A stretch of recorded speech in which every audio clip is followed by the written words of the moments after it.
Hi, NCRT, Grade 12, Chapter 12, Aldehyde Ketones Carboxylic Acidல book back questions பார்த்துட்டு இருக்கோம்.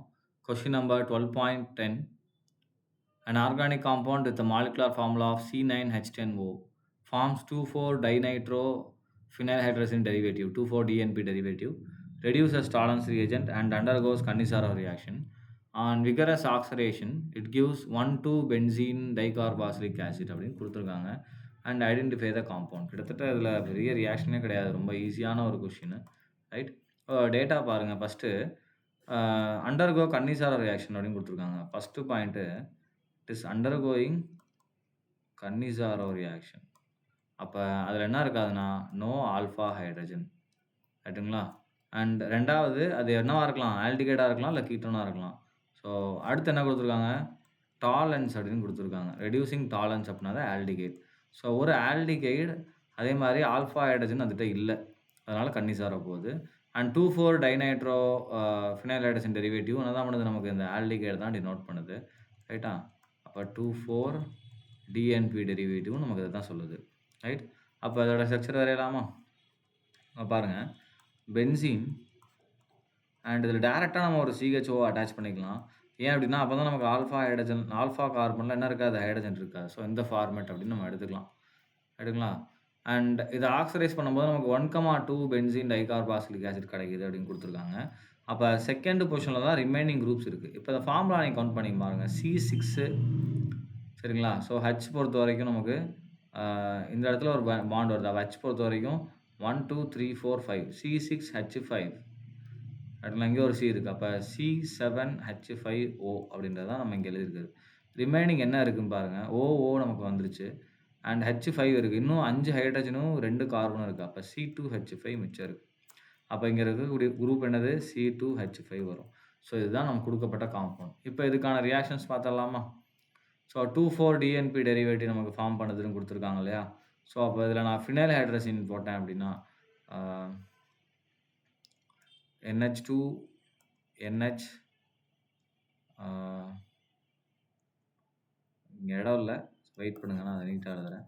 இப்போ ஃபஸ்ட்டு இதில் என்ன ரியாக்ஷன் செக் பண்ணலான்னா டிஎன்பி செக் பண்ணலாம். ஸோ இதில் என்ன ஆட் பண்ண போகிறோன்னா NH2 NH பென்சீன் அண்ட் அதில் 2 and 4 நமக்கு என்ன இருக்குது, NO2 இருக்குது. அப்போ ஆட்டோமேட்டிக்காக இங்கே இருக்க H2வும் இந்த ஓவும் நமக்கு வெளியே போயிட்டு it will form derivative. So இங்கே C2H5 இருக்கும். ரைட். அண்ட் இங்கே பார்த்தீங்க அப்படின்னா நமக்கு CH டபுள் பாண்ட் NH இந்த மாதிரி 2,4-டைநைட்ரோ ஃபினைல் ஹைட்ரஜன் டெரிவேட்டிவ் நமக்கு ஃபார்ம் ஆகும். ரைட். ஓகே. அடுத்து பாருங்கள், ரெடியூசஸ் டாலன்ஸ் ரீஜன் கொடுத்துருக்காங்க. ஸோ இதில் நான் டாலன்ஸ் ரீஜன் போடும்போது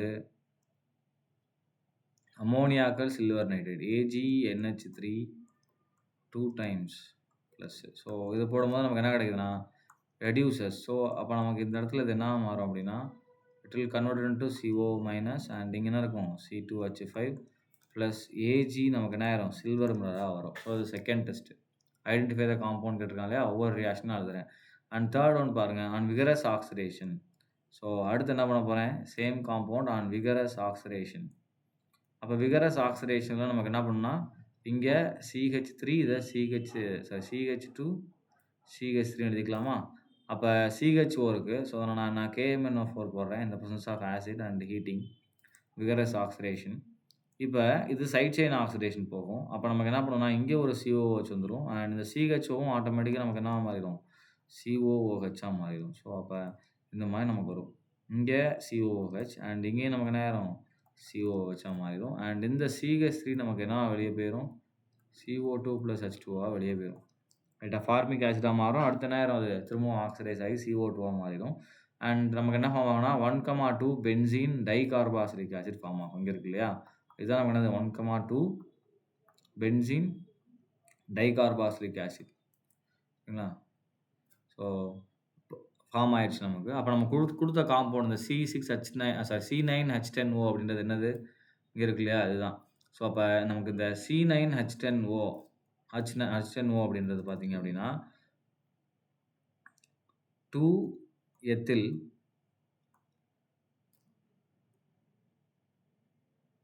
பென்சால்டிஹைடு தான் என்னது நமக்கு குடுக்கப்பட்ட காம்பவுண்ட். ஐடென்டிஃபைன்னு கேட்டாங்க இல்லையா? அது. ஸோ நம்ம இங்க இங்க குடுத்த ரியாக்ஷன் எல்லாத்தையுமே நம்ம என்ன பண்ணியாச்சு, எக்ஸ்ப்ளைன் பண்ணியாச்சு. அண்ட் மோரோவர் நீங்க இந்த ரியாக்ஷன்ஸ்லாம் நான் இப்ப எக்ஸ்ட்ரா எவிடன்ஸா தான் உங்களுக்கு குடுத்துருக்கேன். அண்ட் இங்க இருக்கு தெரியுமா? இந்த 2 பாயிண்ட்லயே நமக்கு தெரிஞ்சு போயிரும். ரைட்? ஸோ அதே மாதிரி இந்த 1, 2 ஆக்சிடேஷன் பாயிண்ட்ட எழுதல. அதுக்கு பதிலா நாங்க கீழ குடுத்துட்டேன்.